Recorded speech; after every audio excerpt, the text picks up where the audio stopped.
Yesterday morning during the pre-Purim class, I was asked a question. We listened to Netanyahu speaking to Congress, and then afterwards somebody asked, when did anti-Semitism start? Was it with the church?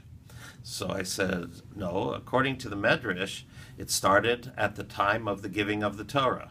In Hebrew, the word for the mountain where the Torah was given was Har Sinai, Mount Sinai. And related word to it in Hebrew is Sinai, hatred. And the Medrash says, why is it called Har Sinai? Because Misham, at that time, Yorda Sina La'olam, hatred came to the world. That is the relationship between the words, but the concept is that when we received the Torah, that's when hatred came to the world. There was a jealousy of the Jewish people that had something very unique and very special.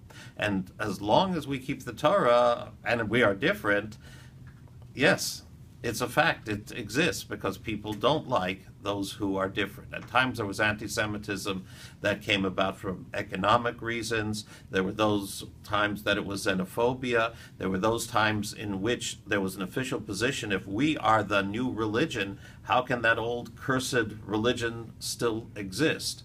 What happened during the time of Mordechai and Esther, the first paragraph that we said in the Slichos this morning has, when we follow the letter of the Aleph Beis, the Gemara says, Laman is chayvu, why were the Jews of that generation chayavim kloya, threatened with destruction?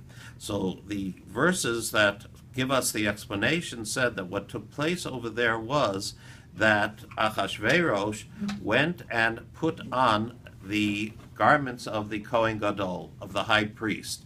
They miscalculated, then they said that the Jews have not returned to the land of Israel in the 70 promised years, and therefore they never will.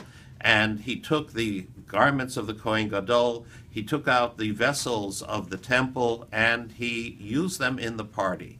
The problem was, when Shushan's Jews partook from the feast of the one who abhorred them, then the Satan opened his mouth to condemn and deliver them to the one who paid for them.